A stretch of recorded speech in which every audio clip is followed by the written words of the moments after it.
La definición de masacre según la ley colombiana es el asesinato simultáneo de más de 3 personas.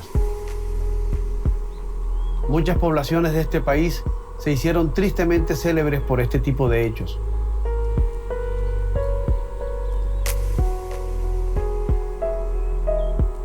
En esta piedra hay escritos más de 70 nombres de personas víctimas de la violencia política, asesinadas en distintos momentos, pero miembros todos de una misma comunidad. No tan nombrada, pero igual de sufrida, de la que pocos conocen, de la que pocos hablan.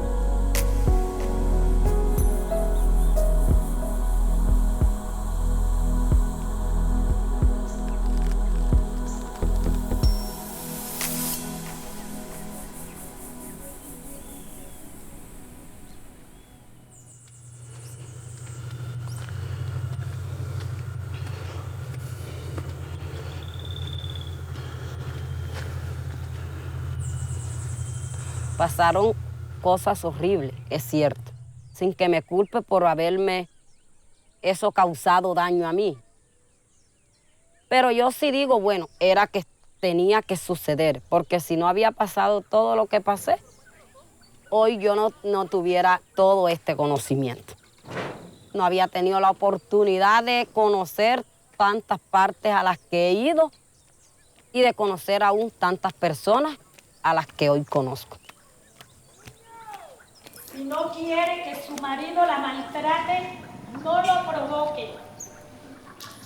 ¿Quieres que tu novio la respete? No se vista tal cual. Si no quiere hacerse responsable de su hijo sola, no se embarace. Aquí tenemos las cenizas de don Pedro Nel Luna Gómez, un hermoso hombre, el cual nos ayudó a organizarnos como organización en el año 2006. Cuando ya estaba en su lecho de muerte, le pidió a sus familiares que lo sepultaran solo por un año y ya después lo cremaran y lo trajeran hasta Sedecampo porque él no quería irse de sus campesinos y campesinas. Siempre que vengo aquí, vengo a darle mis buenos días, mis buenas tardes a la hora que llegue. Él me ayudó a dar el primer paso a ser hoy la mujer quien soy.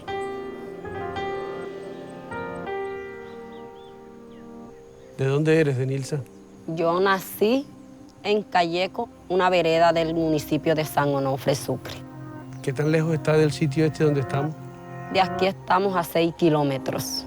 ¿6 kilómetros? Sí. ¿Y por qué te saliste de allá de Calleco? ¿Qué pasó?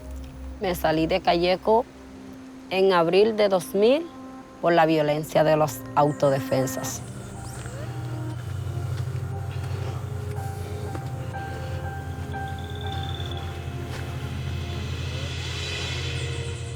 Bueno, el desprendernos de Calleco para nosotros nos causó es como quedar una pluma en el aire que no tiene a dónde ir. Fue algo muy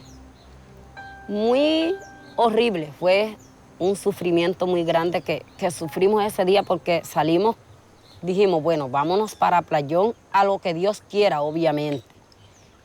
Pero al llegar a San José de Playón ya sabíamos que él estaba desolado, porque ya él había sufrido el desplazamiento de ellos también, que había sido el 19 de agosto del año 99.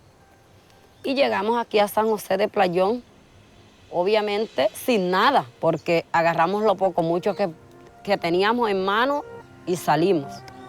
Llegamos a San José de Playón, bueno, le damos gracias a este pueblo porque nos recibieron, porque habían bastantes casas vacías, porque obviamente se habían desplazado también.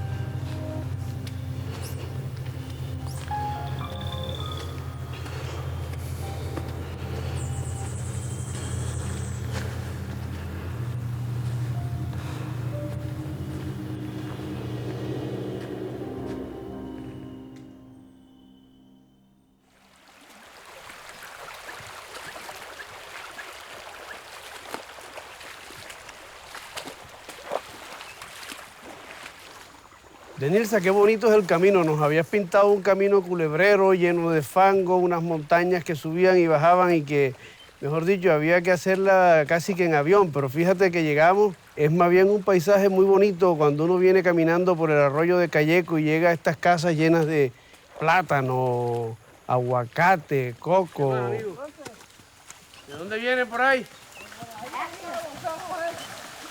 ¿Y desde ahora están recogiendo ñame? ¿Cuántos quintales de ñame van ahí? 20.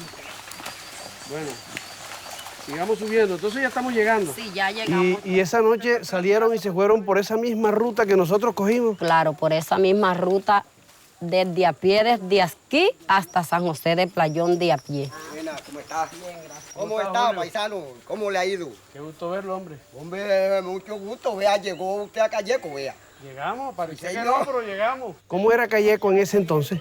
En ese entonces Calleco era una vereda muy hermosa, que ustedes no veían por lo menos montañas cerca como hoy las están viendo. Era puras agriculturas, desde los patios de las casas, eran corrales de gallinas criollas, de cerdo, algunas personas tenían ganado.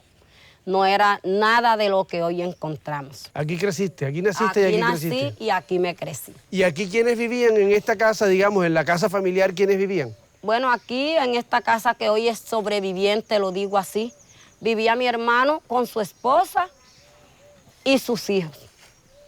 ¿Y esta es la única casa que queda hoy? Esta es la única casa que queda hoy que puede contar la historia de Calleco. Esta es la casa donde vive tu hermano Julio. Esta es, sí. ¿En qué año aparecen los paramilitares? La primera vez que aparecieron fue en el 96. ¿Y qué pasó en ese entonces? Bueno, en el 96 ellos entraron, que obviamente no, en ese entonces ellos no estaban identificados. En ese entonces eran paracos. No usaban uniforme. No usaban uniforme, solo una placa aquí. Ese día esta vereda sufrió porque hubieron muchos atropellos contra los campesinos. Muchas mujeres fuimos víctimas de la violencia sexual ese día. Maltrataron a 1000 hombres, a todos prácticamente los que encontraron. Ese día vivimos un terror y un pánico ese día. Eso fue en 1996. 96, sí. Fue algo que uno lo cuenta así, pero fue algo que eso es muy doloroso porque mi hermano lo estaban ahorcando a un tronco, que no lo ahorcaron porque la cuerda se partió. A mi cuñado lo tiraron al suelo, lo golpearon, todo le partieron, todos los pómulos, las costillas se las fracturaron, que esa noche no pudo dormir del dolor, le tocó ir al médico. Bueno, y él dejó todo como así, pero quedó sufriendo, o sea, él no le prestó la mayor importancia, pero quedó sufriendo y ahora el 25 de este mes va a cumplir 3 años que falleció debido a esa golpiza que ellos le dieron ese día. ¿Cuántas horas permanecieron los paramilitares, esos 4 paramilitares aquí en la vereda, aquí en la casa? No eran 4, solamente aquí llegaron 4. Ellos estaban divididos, era un montón, el cual no sabemos cuántos eran, pero era un poco. O sea, aquí a la casa solamente llegaron 4. Sí. Permanecieron como por media hora, unos 40 minutos por ahí. En esa hora y media hicieron todo eso. Hicieron una cantidad de cosas, dejaron un poco de hombres golpeados, mujeres también en sus manos de ellos. Fue horrible, fue horrible. ¿Puedes contarnos tu caso?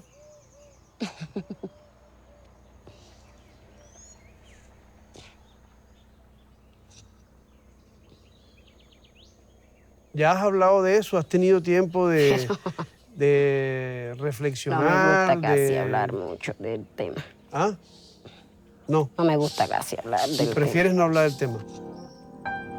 Porque son cosas que uno a veces dice que, pero siempre se quedan con uno. Las cosas no.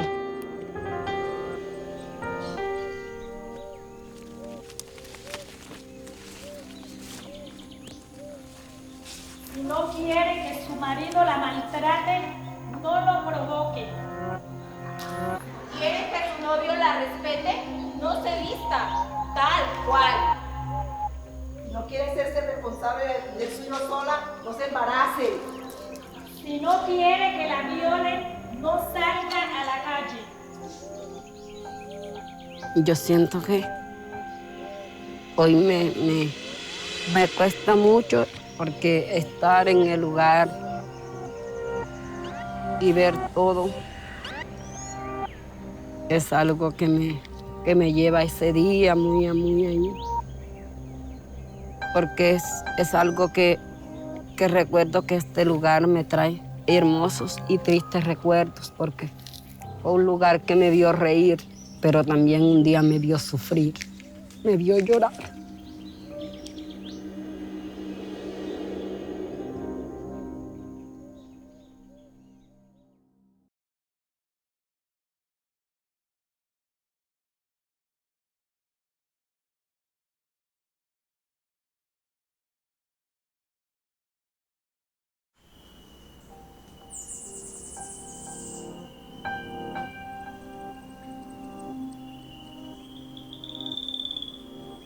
En el año 2000, ¿quién era Denilza Julio? Bueno, en ese entonces era una mujer llena de tristeza, llena de amarguras por lo que había vivido. Ya me había pasado, entonces tenía mucha tristeza y ni siquiera era hoy lo que soy, era otra mujer en ese entonces, muy sufrida y muy triste. ¿Ya tenías tus hijos? Ya tenía. Cuando me desplacé con 3 niños y embarazada de uno. ¿De la niña? No, la niña la tuve acá después. Yo tuve 2 acá, que me traje en el vientre y después el embarazo de la niña. O sea, en total tienes 5 hijos. 5 hijos, sí. ¿Y el mayor qué edad tiene? Tiene 22 años. ¿Y la menor? La niña de 13. Pasaron unos 8 años Sí. desde el desplazamiento hasta cuando tú comienzas a reconocer que existe otra Denilza. Sí, claro. ¿Sí? ¿Y cómo fue cambiando Denilza? En el momento que yo miré y dije que me podía levantar fue cuando me capacité como terapeuta psicosocial y como multiplicadora psicosocial.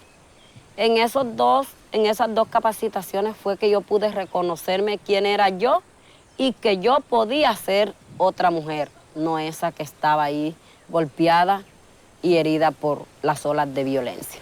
¿Quiénes o cómo reconocen hoy en San José de Playón a Denilza Julio? Bueno, me reconocen hoy como una mujer que defiende los derechos más que todos los enmarcados con el tema de mujer, que defiendo el derecho a la tierra y el derecho al territorio.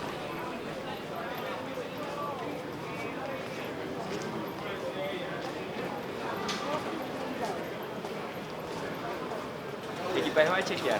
Gracias. No, que le vaya muy bien. Puerta de embarque número 1. Bueno, hoy me considero una mujer lideresa, una mujer muy visibilizada ya en todo el entorno y una mujer con una autoestima muy alta porque algún día pensé que no podía ser quien soy hoy, ni yo misma a veces me lo creo quien soy. Me considero una mujer muy emprendedora, dispuesta a seguir defendiendo los derechos enmarcados más que todo en el tema de mujer.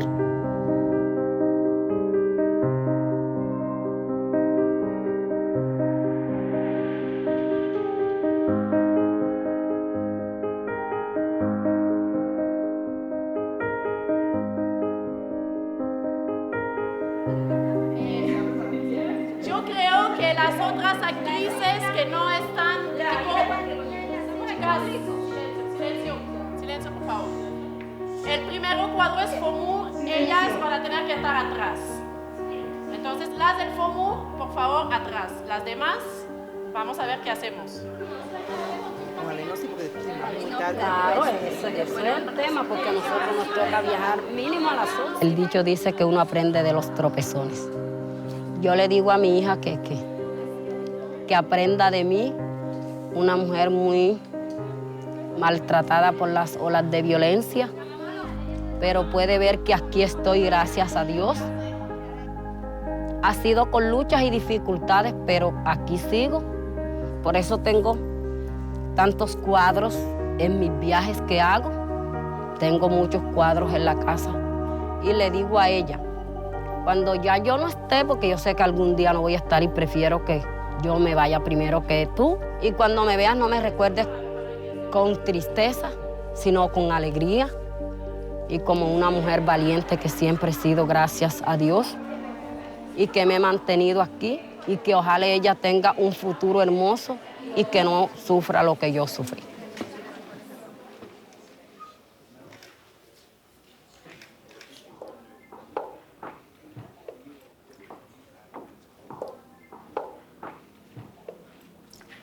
Si no quiere que su marido la maltrate, no lo provoque. ¿Quiere que su novio la respete? No se vista tal cual. Si no quiere hacerse responsable de tener su hijo sola, no se embarace. Si no quiere que la violen, no salga a la calle. Cada 4 días una mujer pierde la vida a manos de su pareja. Me violaron, no sé, no recuerdo. Muchos hombres me violaron, me tocaron, no sé qué hacer. ¿Dónde ¿Me estabas? ayudas? Ayúdame. Existe esta ley. Son menos del 18% de las mujeres que denuncian casos de violencia sexual. Ay, ay, ay, ay, qué valientes las mujeres, que aunque a veces sufran tanto, eso ya está cambiando, porque han estado luchando por su derecho a exigir. Ay, ay, ay, ay.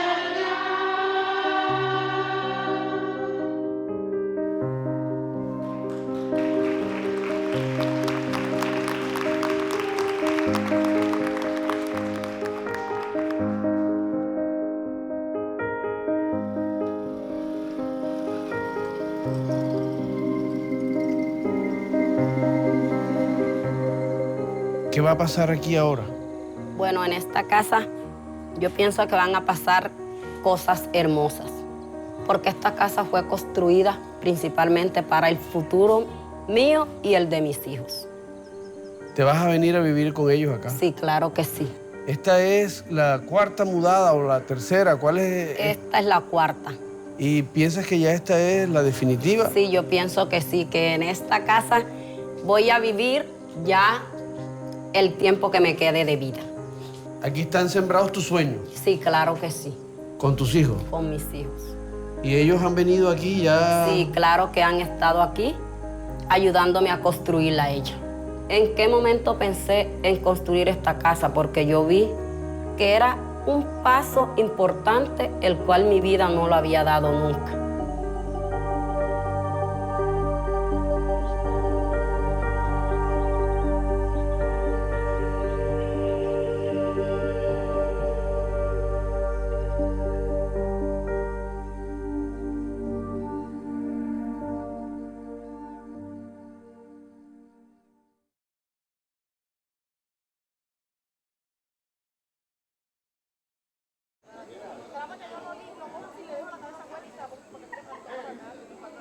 Dice el Señor cuando ve a la señora con los 2 niños, que Él no la recibe con esos 2 niños. Yo digo, ¿por qué si tú no los estabas viendo? Bueno, pero yo te quiero, te necesito a ti, pero a ellos no. Y se me van de aquí, enseguida me los mandas para tu casa. Bueno, con mi papá hablo mucho, sí, del tema del desplazamiento más que todo. Hablamos mucho. En base a esto yo le digo a él, y él también me dice que por estar acá hoy él está prácticamente inmovible. Yo siempre que salgo, cuando vengo, yo voy a donde él y le cuento cómo me fue, qué pasó, qué hice. Así que yo siento que cuando ya él no esté, para mí eso va a ser algo muy triste, porque yo siento que en él tengo una persona de mucha confianza. Un papá que me fuego con él, que el que me oye hablando con él a veces piensa que no es mi papá porque nos jugamos, dialogamos mucho, yo le cuento cosas, muchas cosas. Así que coja el suyo. El mío, el ahijado mío, déjenme. Déjenme, porque ellos no tienen padre. Ellos no tienen padre, porque usted, más padre que Contreras se lo habían llevado usted. Mi mamá era una mujer muy parecida a mí. Me dicen muchos que se parecía a mí, una mujer, una morena, una mujer muy querendona de sus hijos.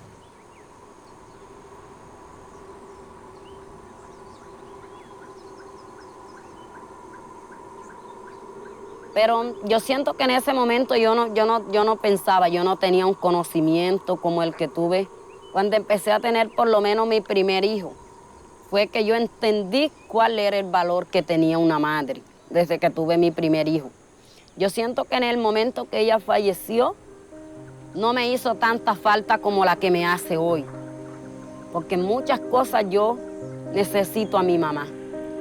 Porque son cosas que uno en ellas confía más que en el papá. Porque además son mujeres igual que uno.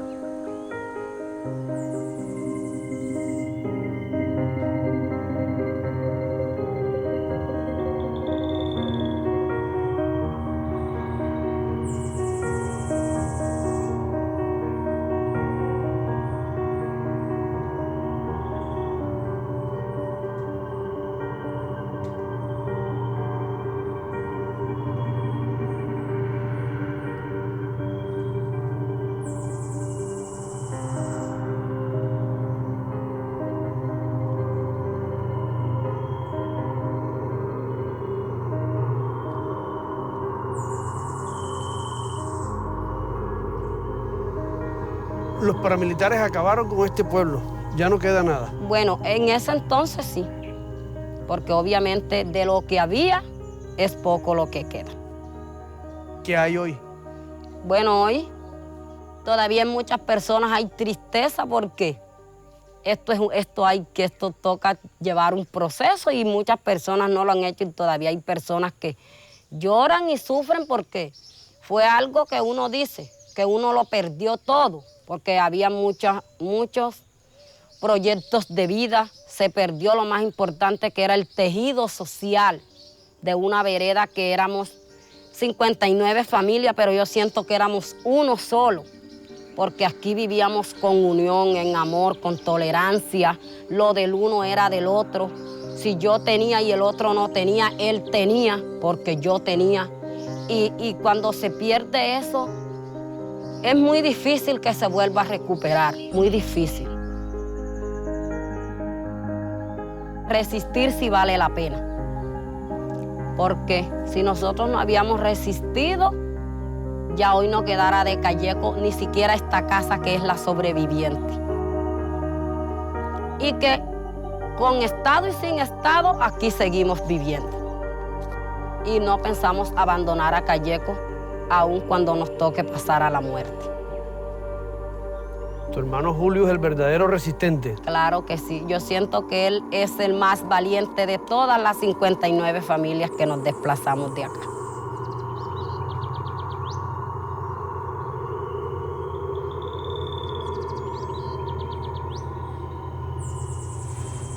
El horror de la guerra está lleno de tantas cosas, en su mayoría terribles, pero otras no tanto. En el horror de la guerra hay hombres que destruyen, que se apoderan de tu dignidad y de tu honra. Hay pueblos que dejas atrás, pero hay otros que te reciben. Hay casas que permanecen en pie, hay madres que ya no están, hay hermanos que resisten, hay hijos, hay padres amorosos, hay mujeres que sonríen y hay personas que sin conocerte lo entregan todo por ti.